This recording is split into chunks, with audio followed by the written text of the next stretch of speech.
할렐루야.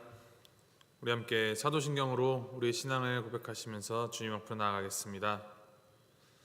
전능하사 천지를 만드신 하나님 아버지를 내가 믿사오며 그 외아들 우리 주 예수 그리스도를 믿사오니 이는 성령으로 잉태하사 동정녀 마리아에게 나시고 본디오 빌라도에게 고난을 받으사 십자가에 못 박혀 죽으시고 장사한 지 사흘 만에 죽은 자 가운데서 다시 살아나시며 하늘에 오르사 전능하신 하나님 편에 앉아 계시다가 죄류로서 산자와 중자를 심판하러 오시리라.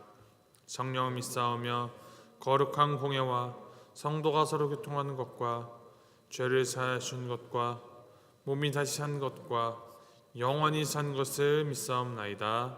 아멘. 함께 찬송가 455장 함께 찬양하시겠습니다. 455장 주님의 마음을 본받는 자 우리 함께 찬양하시겠습니다.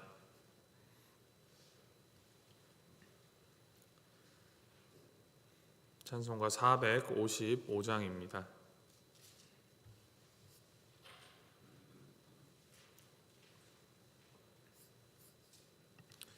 (455장) 우리 함께 찬양하시겠습니다. 주님의 마음을 본받는 자 그 마음의 평강이 찾아오면 험악한 세상을 이길 힘이 하늘로부터 임함이로다. 주님의 마음 본받아 살면서 그 거룩하심 나도 이루리.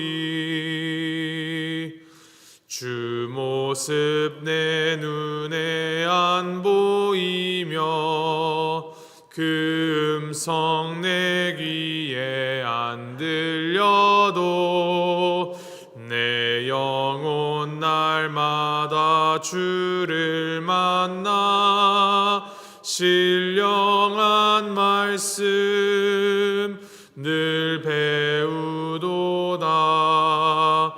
주님의 마음 본받아 살면서 그 거룩하심 나도 이루리. 가는 길 거칠고 험하여도 내 맘에 불평이 없어짐은 십자가 고난을 이겨내신 주님의 마음 본받음이라. 주님의 마음 본받아 살면서 그 거룩하심 나도 이루리. 주 예수 세상에 다시 오실 그날엔 묻성도 변화하여 주님의 빛나는 그 형상을 다 함께 보며 주 찬양하리. 주님의 마음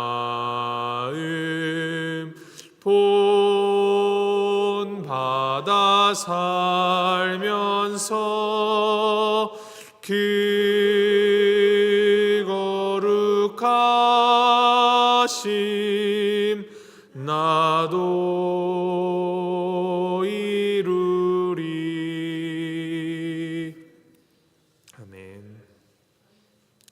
하나님께서 오늘 우리에게 주신 말씀은 사무엘상 16장 1절에서부터 13절까지 말씀입니다.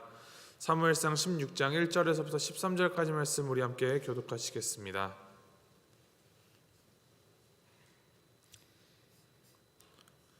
사무엘상 16장 1절에서부터 13절까지 말씀, 제가 1절 말씀 먼저 읽겠습니다. 여호와께서 사무엘에게 이르시되 내가 이미 사울을 버려 이스라엘 왕이 되지 못하게 하였거늘 내가 그를 위하여 언제까지 슬퍼하겠느냐. 너는 뿔에 기름을 채워 가지고 가라. 내가 너를 베들레헴 사람 이새에게로 보내리니 이는 내가 그의 아들 중에서 한 왕을 보았느니라 하시는지라.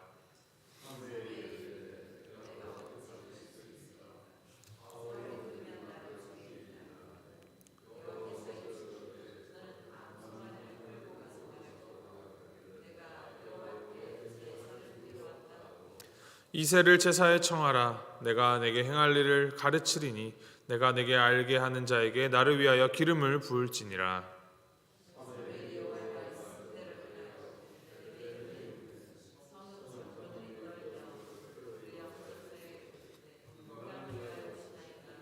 이르되 평강을 위함이니라. 내가 여호와께 제사하러 왔으니 스스로 성결하게 하고 와서 나와 함께 제사하자 하고 이새와 그의 아들들을 성결하게 하고 제사에 청하니라.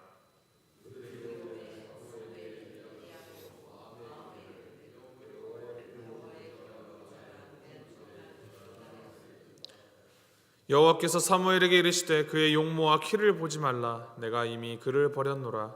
내가 보는 것은 사람과 같지 아니하니 사람은 외모를 보거니와 나 여호와는 중심을 보느니라 하시더라.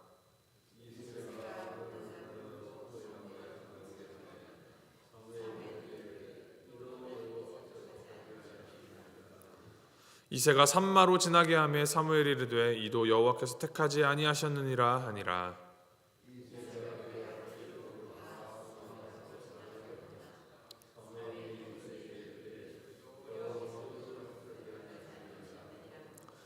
또 사무엘이 이새에게 이르되 내 아들들이 다 여기 있느냐. 이새가 이르되 아직 막내가 남았는데 그는 양을 지키나이다.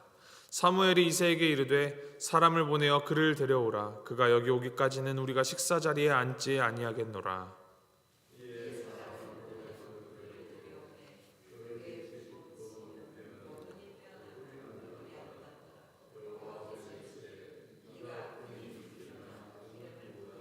우리 13절 함께 읽겠습니다. 사무엘이 기름 뿔병을 가져다가 그의 형제 중에서 그에게 부었더니 이날 이후로 다윗이 여호와의 영에게 크게 감동되니라.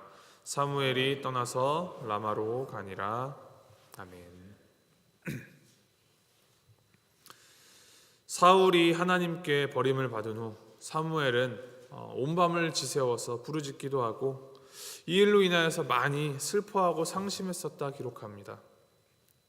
그러한 사무엘에게 하나님께서는 언제까지 슬퍼하겠느냐 하시면서 하나님의 이제 새로운 계획을 말씀하십니다. 하나님의 마음에 맞는 사람이 베들레헴 이새의 아들 중에 있으니 그에게 가서 기름을 부어 왕을 삼으라는 것이죠. 이에 사무엘이 두려워합니다.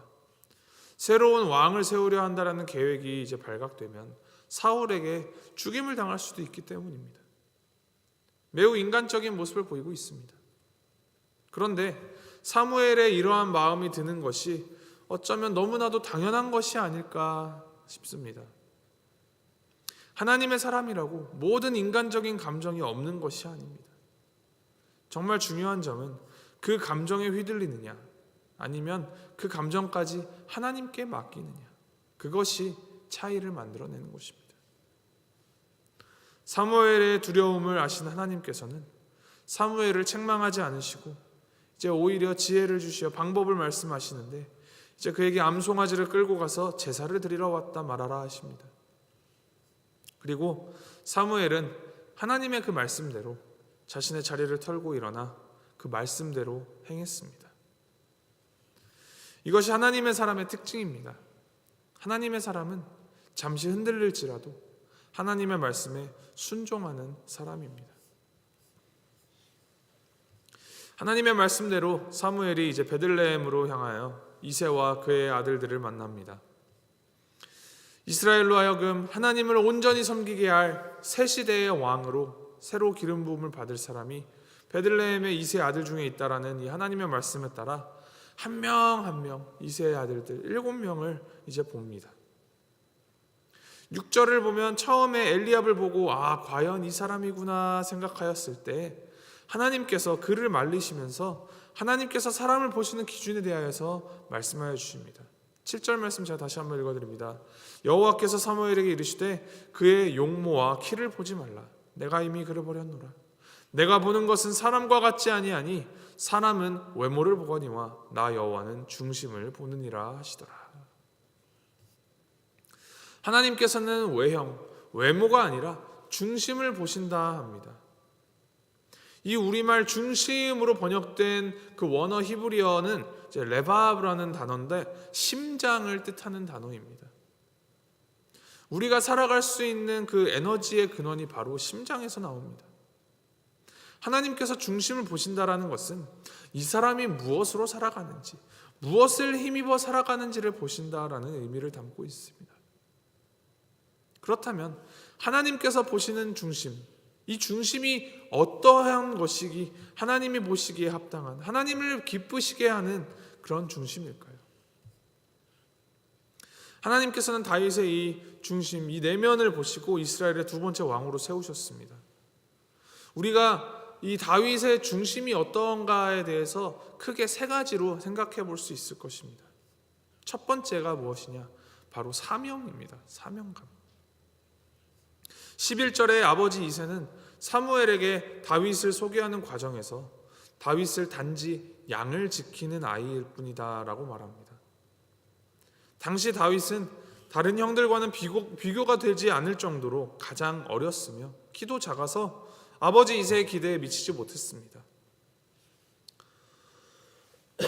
그러나 다윗은 곰이 혹은 사자가 양떼를 공격할 때 목숨을 걸고 양을 지키는 그러한 목동이었으며 나중에 후에 골리앗과의 싸움에서도 기름 부음을 받은 자로서 블레셋과의 싸움에 임하는 그런 심지가 굳은 사람입니다.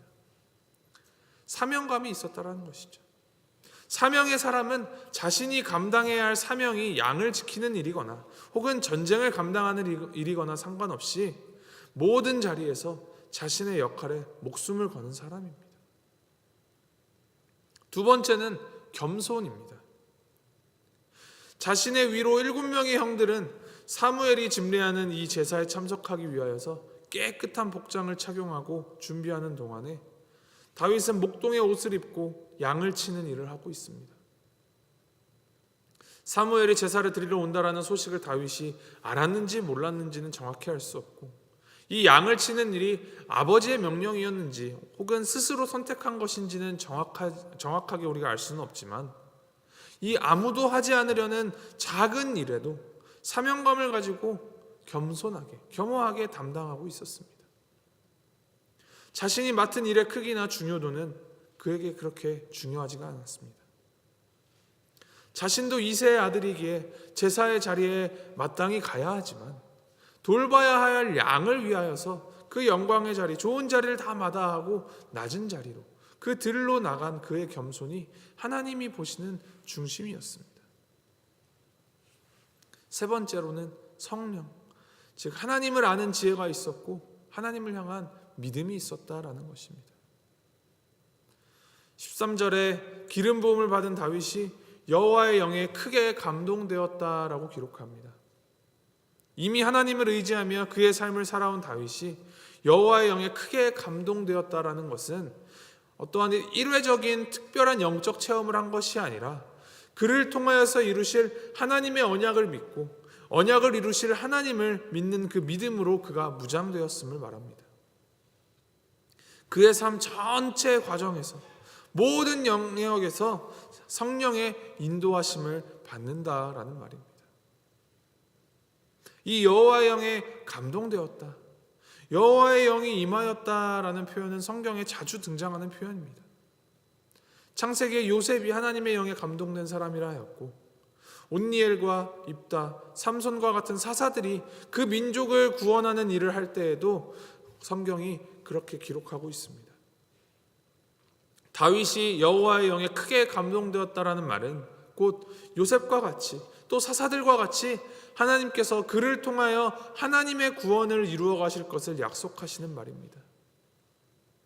주목할 것은 12절까지 말씀을 우리가 가만히 보면 다윗은 말씀 속에서도 그의 이름이 한 번도 등장하지 않았습니다. 그의 아버지 이새에게조차도 이름 다윗이 아닌 막내 혹은 그라는 인칭대명사로 불려진 무명의 보잘것없는 사람으로 그냥 나타났습니다. 그러나 중심을 보시는 하나님 앞에 그는 누구보다도 준비되어 있었고 누구보다도 큰 자였으며 주님의 기름 부음을 받아 여호와의 영에 감동되어 다윗은 이스라엘의 역사상 가장 사랑받는 왕으로 또 성경에서 말하는 가장 큰 이름 중 하나로 그리고 훗날 예수님이 그의 후손으로 오시어서 모든 일을 구원하시는 그 역사를 이루는 그 한켠에 자기 이름이 적힌 자로 남았습니다. 오늘 말씀 묵상하시면서 우리도 이 우리의 중심을 하나님 앞에서 진솔하게 검토해 보시길 바랍니다. 내가 진정으로 바라고 내가 가지고 있는 중심은 무엇인가? 하나님이 보시기에 합당한 중심인가? 진정으로 하나님을 위하며 또 하나님의 몸된 교회를 위한 중심인가? 주님 앞에서 검토해 보시기 바랍니다. 하나님을 위한다고 하면서 그 중심이 선하지 않을 수도 있습니다. 사울왕이 그랬죠. 표면적으로는 하나님의 이름을 다 내걸었습니다. 그러나 그의 중심은 하나님이 보시기에 기뻐하시지 않은, 합당하지 않은 중심이었습니다. 이 중심을 논하면서 이 중심의 실상을 들추어 보면 외형과 외모를 챙기고 있을 수도 있습니다. 우리는 연약하고 부족한 인간이기 때문에 누구나 다 그러할 수 있습니다. 그러나 누구나 다 그러할 수 있다라는 말이 그 자리에 안주해도 된다라는 말은 아닙니다. 이 말씀을 받는 우리 모두가 우리 안에 선하신 일을 행하시고 또 놀라운 구원을 이루어 가실 그 하나님의 영 성령의 감동이 되어서 주님의 그 역사에 쓰임받는 사람들이 되기를 간절히 기도합니다.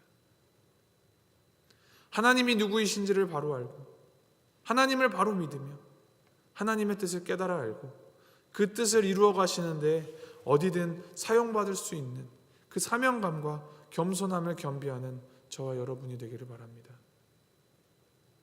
이 중심이라는 것이 근본적으로는 하나님을 어떻게 대하며 하나님의 말씀에 어떻게 순종하며 하나님을 얼마나 사랑하느냐입니다.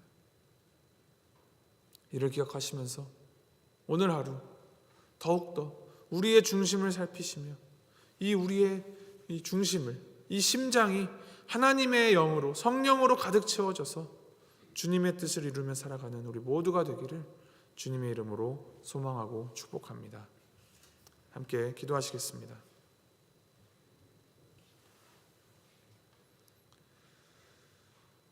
우리의 중심을 보시는 하나님 아버지, 주님 앞에 우리의 중심에 무엇이 있는지, 우리의 중심이 무엇을 향하고 있는지 점검하여 봅니다.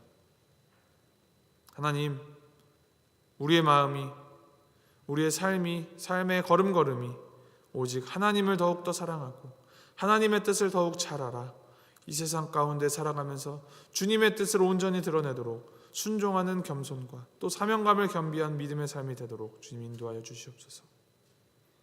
나의 뜻을 하나님의 뜻이라 착각하지 않게 하시고 실수하더라도 두려움과 고난이 있더라도 주님 말씀 의지하여 행하는 그 믿음을 우리에게 허락하여 주시옵소서.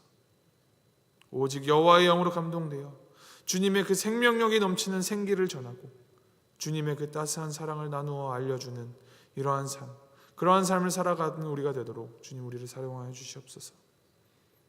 주님의 그 사용받기에 합당한 도구가 되도록 주님을 닮은 그 겸손과 사명감을 가지고 살아가는 우리가 되도록 주님 함께하여 주시옵소서.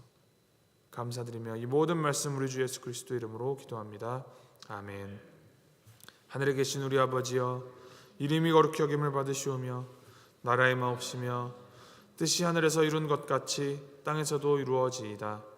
오늘날 우리에게 일용할 양식을 주옵시고 우리가 우리에게 죄 지은 자를 사하여 준 것 같이 우리의 죄를 사하여 주옵시고 우리를 시험에 들게 하지 마옵시고 다만 악에서 구하옵소서.